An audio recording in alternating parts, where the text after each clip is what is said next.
நீ அங்கெல்லாம் போயிட்ட. டாஸ் ஜெயிச்சதே அவங்க தான். ஃபர்ஸ்ட் இதுல இருந்து பார்த்தீங்கன்னா பேட்டிங் எடுத்திருந்தா இந்தியாவுக்கு தாரமா ஒன்னா நம்பர் மார்க்கெட்டிங்கே பேட்டிங் நீ பாகிஸ்தான் அடிக்கும். மட்டும்தான். Batting India. எவனா ஒரு இந்த கிரவுண்ட்ல ஃபர்ஸ்ட் பேட்டிங் யார டீம் ஜெயிச்சிருக்குதுன்னு கிரிக்கெட் நம்மனா பொறந்ததுல இருந்து கிரிக்கெட் அனலிஸ்ட் படிச்சுட்டே இருக்கிறோம். கிரிக்பஸ்ல ஸ்டாட்ஸ் பார்த்தாவே தெரியுது ஃபர்ஸ்ட் பேட்டிங் யார டீம் தான் ஜெயிக்குதுன்னு. நாமளே அவன் சொன்னோம். கிரிக்கெட்ல என்னடா ஃபர்ஸ்ட் பேட்டிங் யார டீம் தான் ஜெயிக்குதுன்னு பார்த்துருந்தா கூட இன்னைக்கு ஃபர்ஸ்ட் டீம் வர பேட்டிங் தான் ஜெயிச்சு. ஏன்னா இந்த ஃபாலோ த ப்ளூஸ்ல இந்தியாவோட சேனல் இருக்கு இன்ஸ்டாலயும் யூடியூப்லயும். அதுல பாத்தீங்கன்னா அபிஷேக் சர்மாவை வந்து ஒரு சின்ன வீடியோ அவரு சாப்பிட்டுட்டு இருக்கும்போது ஒரு சின்ன வீடியோ எடுத்து போட்டாங்க. இப்போ இந்த இன்ஜுரிக்கு அப்புறம் அவரு எப்படி இருக்கீங்க நீங்க அப்படின்னு சொல்லிட்டு யாரோ கேக்குறாங்க பின்னாடி இருந்து. அதுக்கு வந்து அபிஷேக் சர்மா வந்து ஃபுட்டு சூப்பரா இருக்கு அப்படின்னா, நீ எப்படி இருக்க சொல்லு அப்படின்னு சொல்லிட்டு திருப்பி கேக்குறாங்க.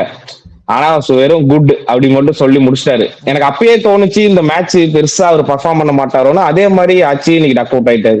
இன்னும் வீடியோ முடிக்கிறதுக்கு முன்னாடி ஒன்று சொல்லிக்கிறேன். இன்னைக்கே ஹேண்ட் ஷேக் பண்ணல, அப்படியே போயிட்டாங்க. எதுவுமே சூர்யா ஹேண்ட் ஷேக் கொடுக்கல, இவங்களும் பெருசாக அதை எடுத்துக்கல, பெருசாக பேசல. மேட்ச் முடிஞ்சும் ஹேண்ட் ஷேக் பண்ணல, வந்துட்டாங்க அப்படியே. இன்னும் பகை இன்னும் நீடிக்குது, பார்க்கலாம். அப்ப செமியில பார்ப்போம்.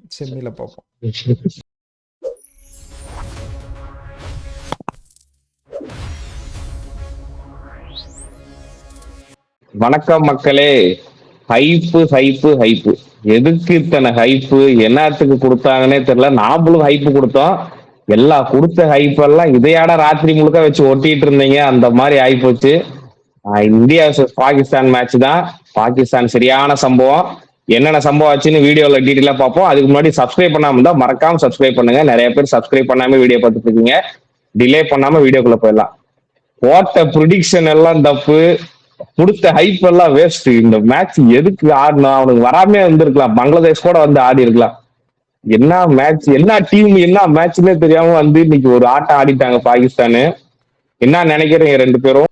நான் தான் வந்து பாகிஸ்தான் ஜெயிப்பாங்க பிடிச்சிருக்காரு.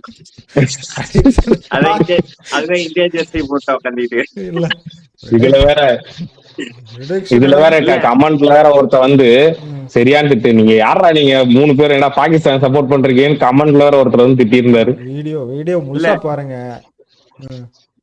இல்ல, பாகிஸ்தான் வந்து நல்ல டீம், ஸ்ட்ராட்டஜி தப்பான. எந்த கொண்டு வந்து மேட்ச் ஒன் சைடா போயிருச்சு. எனக்கு வருத்தமா இருக்கு. நான் இந்த மேட்ச் ரொம்ப ஹைப் பண்ணோம். ஒன் சைடு மேட்சா இருக்க கூடாது, பயங்கர இன்ட்ரெஸ்டிங்கா போகணும் அப்படின்னு எதிர்பார்த்து இருந்தோம். பாகிஸ்தான் கேப்டன் பண்ண வேலைதான். ஃபர்ஸ்ட் ஓவர் நல்லா போட்டாரு, 2வது ஓவர் சகின் சாப்பிட்டு பொழந்து விட்டாங்க, 3வது ஓவர் அவர் வந்தாரு, 4வது ஓவர் வந்து அப்ராரு சதாப்லாம் கொடுத்து நவாஸ்க்கு எல்லாம் கொடுத்து இசான் கிசான் பிளாஸ்டிங் மூடு அட்டி நீ எல்லாம் இனிமே பவுலிங்கே போட வரக்கூடாதுன்ட்டு அட்டி நவுத்தி விட்டான் எல்லாத்தையும். இடையில உஸ்மான் தாரிக்கு நம்ம பார்த்தோம், யாருமே அடிக்க முடியல. அவரும் கையும் நின்று அப்படி இப்படி அடிக்க பாக்குறாரு, அப்படி அடிக்க பாக்குறாரு, யாராலையும் ஒண்ணும் மட்டும் இல்ல. திலக் வருமால நான் தான் சொன்னல, திலக் வருமா வந்துட்டு 20 பந்துக்கு 23 ரன் அடிக்கிறாரு. அதுக்கப்புறம் அந்த ஸ்டேஜை தாண்ட முடியல. பழைய பேர்ல திலக் வருமா நான் பாக்கலன்னு சொல்லிட்டுனா, அதே மாதிரி அபிஷேக் சர்மா அடிக்க மாட்டார், டக் அவுட் ஆயிடுவாருன்னு சொன்னேன். அதே மாதிரி நடந்துருச்சு. வந்து உஸ்மான் தாரிக் எங்கேயாவது 4வது ஓவர்ல 5வது ஓவர்ல கொண்டு இருந்தாங்கன்னா அந்த மேட்ச் கொஞ்சம் ஒரு 150 140 இந்தியா அடிச்சிருந்து ஒரு இன்ட்ரெஸ்டிங்கா போயிருக்கும். கேப்டன்சி பிளண்டர் கண்ணை மூடிட்டு டீம் மீட்டிங்ல 11வது ஓவர்ல கொண்டு வரணும், டெத் ஓவர்ல ஓவர் போகணும்னு சொல்லிட்டு கண்ணை மூடிட்டு எழுதுனத வந்து மேட்ச்ல வந்து என்ன சுச்சுவேஷனுங்கிறத பார்க்காம எக்ஸிக்யூட் பண்ணதான் பாகிஸ்தானோட தோல்வி காரணமே. நீ அங்கெல்லாம் போயிட்ட. டாஸ் ஜெயிச்சதே அவங்க தான். ஃபர்ஸ்ட் இதுல இருந்து பார்த்தீங்கன்னா பேட்டிங் எடுத்திருந்தா இந்தியாவுக்கு தாரமா ஒன்னா நம்பர் மார்க்கெட்டிங்கே பாகிஸ்தான் மட்டும்தான். எவனா ஒரு இந்த கிரவுண்ட்ல ஃபர்ஸ்ட் பேட்டிங் யார டீம் ஜெயிச்சிருக்குதுன்னு கிரிக்கெட் நம்மனா பிறந்ததுல இருந்து கிரிக்கெட் அனலிஸ்ட் படிச்சுட்டே இருக்கிறோம். கிரிக்பஸ்ல ஸ்டாட்ஸ் பார்த்தாவே தெரியுது ஃபர்ஸ்ட் பேட்டிங் யார டீம் தான் ஜெயிக்குதுன்னு. என்னடா ஃபர்ஸ்ட் பேட்டிங் யார டீம் தான் ஜெயிக்குதுன்னு பார்த்துருந்தா கூட இன்னைக்கு ஃபர்ஸ்ட் டீம் வர பேட்டிங் தான். கிரிக்பஸ்ல எதுக்கு போய் பார்க்கணும்? சும்மா மேட்ச் இதுக்கு முன்னாடி இந்த பிச்சில் என்ன நடந்திருக்குன்னு எடுத்து பார்த்தா ஃபர்ஸ்ட் பேட்டிங் மட்டும் தான் வின் பண்ணிருக்கு தெரிஞ்சு போகுது. நாம என்ன சம்பளம் கொடுத்து எதுக்கு வச்சுக்கிறாங்க டீம்ல? வேணா சொல்லுங்க, நான் வேணா பாதி சம்பளத்துக்கு அனலிஸ்டா போயிரும் நம்ம பாகிஸ்தான் டீம். பாதி சம்பளமே வேண்டாம், சும்மா கூப்பிடுங்க போய் உட்கார்ந்து. இப்ப என்னன்னா பாகிஸ்தான் என்ன ஒரு நினைப்புல போயிட்டாங்கன்னா, இந்தியா ஒரு 2 மேட்சா கொஞ்சம் பேட்டிங் தடுமாறுறாங்க, நம்ம ஸ்பின் சுழல்ல மாட்டிக்குவாங்க இந்த மேட்ச். நம்ம அதனால ஃபீல்டிங் சூஸ் பண்ணி ஒரு 120 100க்குள்ள டிஃபெண்ட் பண்ணிடலாம், சேசிங் அருமையா அடிச்சிடலாம் நினைச்சிருப்பாங்க. இந்தியா வந்து எல்லாம் இல்ல போட்ட பிளான் எல்லாம் மண்ணி போட்டு இந்தியா வந்து சேசிங் இல்ல இல்ல தடுமாறும் நீங்க சொல்றது நினைச்சதா கரெக்ட் பரவாயில்ல. தான். ம். அவங்க நினைச்சதெல்லாம் கரெக்ட் தான். குறுக்கண்ட கௌசிக் வந்தாங்க மாதிரி இசான் கிஷன் வந்துட்டான், அவளுக்கும் இஷான் பிரச்சனை. கிஷன் இஷான் கிஷன் வந்து எனக்கு தெரிஞ்சு பாகிஸ்தான் வந்து அபிஷேக் ப்ரிப்பேரா வந்திருப்பாங்க. இஷான் கிஷன் வந்து ஏதாவது போட்டு தூக்கி அடிச்சிருவான் அப்படின்னு சொல்லிட்டு ஒரு லூஸ்ல விட்டாங்க போல. இஷான் கிஷன் வந்தான், எங்க இருந்து வந்தானே தெரியலங்க இன்னைக்கு. ஆனா இஷான் கிஷன் ஆந்த நாக்கு சரியான நாக்கு. எதுவுமே தேவையில்லாம தூக்கி சிக்ஸ் அடிக்கிறதோ அதெல்லாம் கிடையாது. கேப்ல பிளேஸ் பண்ணாரு, கரெக்டா அடிச்சாரு. மேக்ஸிமம் எதுவுமே ராங் ஷாட் கிடையாது, எல்லாமே நல்ல ஷாட்டை பிளே பண்ணாரு. அந்த சைவ் மைப் அவுட் ஆன பால் மட்டும்தான் அவசரப்பட்டு ஆடினாரு. மத்த எல்லா பாலுமே பிளாஸ்ட் மாதிரி தான். சூப்பரான பேட்டிங் இன்னைக்கு. இல்ல நீங்க சொல்றது கரெக்ட் தான். அந்த அவுட் ஆன பால் சுத்தினாருன்னு நான் உங்ககிட்ட நேத்தே ப்ரிவியூல சொன்னேன். ஃபிட்னஸ் ரொம்ப முக்கியம். இந்த பிச்சர்ல இந்த கிரவுண்ட்ல வந்து ரன்னிங் ரொம்ப ஓடணும், 2-3 ஓடணும். இசான் கிஷனுக்கு அந்த இடத்துல இன்ஜுரி ஆச்சு, ஒரு ஸ்டாப் ஆச்சு. அதுக்கப்புறம் அவரால் ரன்னிங் ஓட முடியாது. அப்படி இப்படி நீ மிஸ் சுத்த போய் அவுட் ஆயிட்டாரு. இருந்தாருன்னா நீ கன்ஃபார்ம் செஞ்சுரி. இசான் கிஷன் மட்டும் அந்த இடத்துல ஒரு ஸ்டாப் இல்லைன்னா கன்ஃபார்ம் செஞ்சுரி. இல்லை, இஷான் கிஷன் இன்னைக்கு ஆனது பயங்கரமாக ஆடினாரு. வழக்கம் போல தான் அவர் ஃபாஸ்டஸ்ட் 50 எப்போ டீமே அந்த 2 ஓப்பனரில் அபிஷேக் சர்மா இன்னைக்கு நம்ம பேசின மாதிரி அபிஷேக் சர்மா நம்ம ஆடி இருக்கவே தேவையில்ல, ஃபிட்னஸே இல்லாத மாதிரி தான் இருந்தாரு. சஞ்சு நான் கேட்கணும்னு நினைச்சப்ப சஞ்சு ஆடி இருக்கலாமோ இன்னைக்கு? சஞ்சுவே ஆடி இருக்கலாம். பிக்கஸ்ட் இல்ல இந்த நம்ம வீடியோ நம்ம சேனல்ல பாக்குற எல்லாத்துக்கும் பிக்கஸ்ட் கேட்டர் ஆஃப் சஞ்சுன்னு எல்லாம் என்ன நினைச்சிட்டாங்க. நானே சஞ்சு சாம்சன் ஆடுன்னு தான் சொன்னேன். இது இந்த மாதிரி கேம்ல வந்து அபிஷேக் சர்மா ஆட வைக்காதீங்க. இதுல ஒரு டக்கு ஆயிட்டாரு. கடைசி 6 மேட்ச்ல 4 டக்கு. அது கான்பிடன்ஸ் வந்து எங்க கொண்டு போய் சூப்பர் 8 செமி ஃபைனல் எப்படி விட போகுது தெரியல.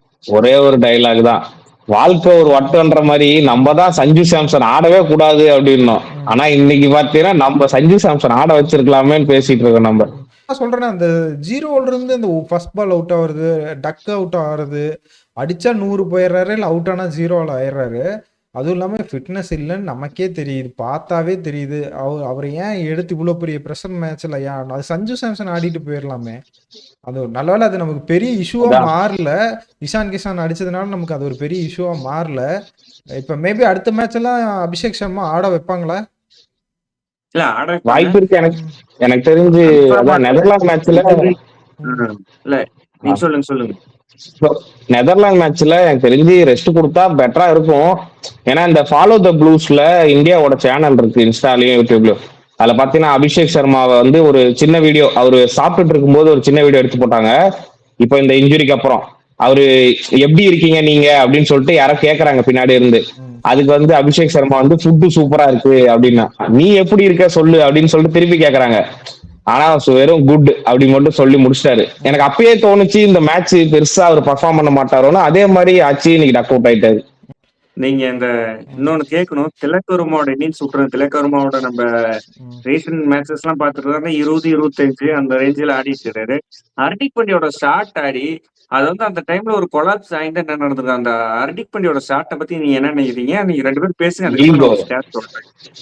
ஈகோல அடிச்ச ஷாட்டு என்ன எல்லாம் ஒரு ஆட்டிடியூட்ல ஈகோல அடிச்ச ஷாட். அது எனக்கு நான் பாக்குறது அப்படிதான் பாக்குறேன். வந்த பாலே தூக்கி ஸ்ட்ரைட்ல சொருவலான்னு பார்த்தா அது எட்ஜ் ஆகி கேட்ச் ஆகி போச்சு. இல்லை, நம்ம சொல்லிட்டு இருந்த மாதிரி தான் ஸ்பின்னருக்கு ஹர்திக் பாண்டியா கொஞ்ச நாளாக மாட்டிக்கிட்டு இருக்காருன்னு. இப்போ எல்லா ஸ்பின்னருக்கும் மாட்டுற மாதிரி தெரியுது. நான் தான் சொன்ன மாதிரி அது ஈகோங்கிறத விட நம்ம பாகிஸ்தான் அவர் நினைச்சோன்னே நம்ம ஸ்கோர் கொண்டு போய் 200 வச்சிடலாம் ஒரு அர்ஜில் போயிட்டாருன்னு நினைக்கிறேன். என்ன விக்கெட் எடுக்கிறியா, நான் இப்போ பாரு அடிச்சு காட்டுறோம், நீ எவ்வளோ பெரிய பவுலராக இருந்தாலும் சரி நான் உன்னை அடிச்சு காட்டுறேங்கிற மாதிரி போயிட்டாரு. கொஞ்சம் அதான் கொஞ்சம் ஸ்டேபிள் மெயின்டைன் பண்ணியிருக்கலாம். ஏன்னா நீங்கள் அதை பற்றி அவரை தப்பாக சொல்ல முடியாது. அப்படி வந்து தான் நிறைய இன்னிங்ஸ் அடிச்சு கொடுத்துருக்காரு. நீங்கள் அதை போய் நீங்கள் அந்த மாதிரி இது தப்பாக சொல்ல முடியாது. இது ஹர்திக் பாண்டியோட குணம் தான். ஆனா இந்த மேட்ச்ல கொலாப்ஸ் நடந்திருந்தா கொஞ்சம் மென்டாலிட்டியா அப்படிதான் இறங்கி ஆடுவாரு. அது நம்ம ஒண்ணும் பண்ண முடியாது. நீங்க இஷான் கிஷன் மேல இறங்கி இஷான் கிஷன் மேல இறங்கி இப்படி சுத்தினாதான் ரன் வரும்னா அப்படிதான் ரன் வரும். ஹர்திக் பாண்டியாக்கு அப்படிதான் ரன் வரும்னா அப்படிதான் ரன் வரும். இல்ல இதுல நான் உண்டு தூக்கி போற மாதிரி ஒண்ணு சொல்றேன். முக்கியமான மேட்சஸ் அண்ட் பெரிய மேட்சஸ் இந்த ஏசிய கப், சாம்பியன்ஸ் ட்ராஃபி, 2020 வேர்ல்டு கப்ல அவர் எப்படி பெர்ஃபார்ம் பண்ணியிருக்கிறாருன்னா 0, 5, 2, 7, 18, 28, 8, 6 அதாவது ஆஸ்திரேலியா, இங்கிலாந்து, சவுத் ஆப்பிரிக்கா மாதிரி டீம் கிட்ட. அதாவது ஓமான், நெதர்லாந்து, நமீபியா மாதிரி டீம் கிட்ட 24 பந்துக்கு 50, 20 பந்துக்கு 50, 10 பந்துக்கு 30 அது மாதிரி அடிச்சிருக்கிறாரு. நல்ல டீம் கிட்ட அவர் ஸ்கோர் பண்றதில்ல. நான் அதனாலதான் இந்த கேள்வி உங்ககிட்ட வச்சேன். அதான் இப்போ ஹர்திக் பாண்டியா அந்த பாகிஸ்தான் எகென்ஸ்டா அந்த ஜடேஜா ஒரு ரன் அவுட் பண்ணுவார் தெரியுமா? அந்த மேட்ச்ல இருந்தே அந்த மேட்ச்க்கு அப்புறம் நீ எடுத்து பாத்தீங்கனாலே ஜிடிக்கு ஆடும்போது சரி, இந்தியா ஜிடில ஆடும்போதுலயுமே டாப் ஆர்டர் தான் நல்லா ஸ்கோர் பண்ணிருக்காரு. மும்பைக்கு ஆடும்போது போன வருஷம் பெருசா பினிஷ் பண்ணிலாம் ஒண்ணும் கொடுக்கல அவரு. மும்பைக்கு 2 வருஷமா ஆடினாலுமே பினிஷ் பண்ணி கொடுக்கல. பினிஷர் ரோல் இப்ப பெருசா அவர் பண்றதே இல்ல. நம்பர் 4ல தான் நல்லா ஆடிட்டு இருக்காரு. இப்ப லாஸ்ட் 2 இயர்ஸா ரெக்கார்ட் நம்பர் 4ல நல்லா இருக்கு. பினிஷர்ல பெருசா ரெக்கார்டே கிடையாது அவருக்கு. இல்ல திலக் வர்மா, ஹர்திக் பாண்டியா அவுட் ஆனதுக்கு அப்புறம் நம்ம இந்தியா டீம் ஸ்கை இவங்களே நினைச்சிட்டாங்க 120 ரன் அடிச்சிட்டா போதும். அவங்க எக்ஸ்ட்ரா யாருமே ட்ரை பண்ணல. 200 கொண்டு போகணும்னு ட்ரையே பண்ணல. வீல் தெரிஞ்சு வச்சு 120 அடிச்சோம்னா பாகிஸ்தானை பொட்டி போட்டுடலாம் அப்படின்னு சொல்லிட்டு முடிவு பண்ணிட்டாங்க. நீங்க பாத்தீங்கன்னா அதுக்கப்புறம் யாருமே ட்ரை பண்ணல. 1s 2s 3s அதான் மட்டும் தான் ட்ரை பண்ணாங்க. அதனாலதான் ஸ்கையோட ஸ்ட்ரைக் ரேட் இன்னைக்கு 30 பத்துக்கு 32 ரன் அப்படின்னு இருக்குது. அவர் அடிக்கணும்னு நினைச்சதா இப்படி நல்லா அடிச்சிருக்கலாம். 170 ரன் எனக்கு போதும் அப்படிங்கிற மைண்ட் செட்ல போயிட்டாங்க டீம். இல்ல அதுதான் நல்ல ஸ்கோரும் கூட. நம்ம அதை பத்தி பேசணும். அந்த பிச்சுக்கு அதுதான் நல்ல ஸ்கோரு. அதே தான் ஆச்சு. பாகிஸ்தான் என்ன பண்ண நினைச்சாங்கன்னா ஃபர்ஸ்ட் ஒரு 4 ஓவரில் ஒரு 40 ரன் தேத்திட்டு அதுக்கு மேலே தட்டி ஆட ஆள் இருக்குன்னு. அங்கதாங்க சூனியம். முதல் ஓவர்ல 2 விக்கெட் போயிருச்சு. ஃபர்ஸ்ட் ஓவர்ல 1 விக்கெட், ரெண்டாவது ஓவர்ல 2 விக்கெட். என்ன ஹர்திக் பாண்டியா ஒரு விஷயம். இத்தனை வருஷமா நாங்க மும்பை நாங்க ஒரு பல்தர்ஸ்னால எனக்கு அப்படி தோணுச்சு. ஹர்திக் அவுட் ஆயிட்டான் டக்ல. சீரியஸா சொல்றேன், ஹர்திக் டக்ல அவுட் ஆயிட்டான். பவுலிங்ல சரியா போட போறான், சூப்பரா போட போறான்னா ஃபர்ஸ்ட் ஓவரே மெய்டன் விக்கெட் எடுத்தான். நான் ஹர்திக் பாண்டியா ஓப்பனிங் ஓவர் போட நான் ப்ரிவியூல சொல்லும்போது ஹர்திக் பாண்டியால நியூ பால் தொடவே கூடாதுன்னு கத்திட்டு இந்த கண்டிஷன்ஸ்க்கு சூப்பரா போட்டாங்க. இங்க யாருமே ஹர்திக் பாண்டியா தி பவுலர் யாருமே குறை சொல்ல முடியாது. ஹர்திக் பாண்டியா தி பவுலரா ஹர்ஷ்தீப் சிங்குக்கு அப்புறம் அவர்தான் அதிக விக்கெட் எடுத்திருக்காரு 2020ல. நம்ம அவர் யாரு? The Hardik Pandya the batsman versus good teams in multinational tournament. பைலாட்டரலா நல்லாவே அடிச்சிடறாரு. முக்கியமான மேட்ச்ல சொதப்பிடுறாரு. எனக்கு இது நான் எனக்கு சூப்பர் 8லயோ செமிலயோ ஃபைனல்லயோ கை கிடைக்குமா அப்படிங்கறத நான் உங்ககிட்ட கேட்டேன். இல்ல அப்படியெல்லாம் நீ ஹர்திக் பாண்டியா நீ அப்படியே ஸ்டாட்டிக்ஸை கொண்டு வந்து முதல்ல ஸ்டாட்டிக்ஸே எடுத்துட்டு வரக்கூடாது. இதுல எப்படி ஒரு பெரிய பிளேயர் நீ அப்படி பாத்தீங்கன்னா நீ அபிஷேக் சர்மா ஸ்டாட்டிக்ஸ் எடுத்துருவா. இந்த மாதிரி ஒரு டோர்னமெண்ட்ஸ்ல அடிச்சிருக்காரு. அபிஷேக் சர்மாங்க ஃபெயிலியர் கடைசி 6 மேட்சா 2 மேட்ச் இன்ஜுரி. இல்ல நான் கேக்குறது ஐபிஎல் ஸ்டாட்டிக்ஸ் நீ அபிஷேக் சர்மா எடுத்தீங்கன்னா இந்த மாதிரி பெரிய டீம் கூட அடிக்க மாட்டேங்கிறாரு, நல்ல பவுலிங் அடிக்க மாட்டேங்குதான்.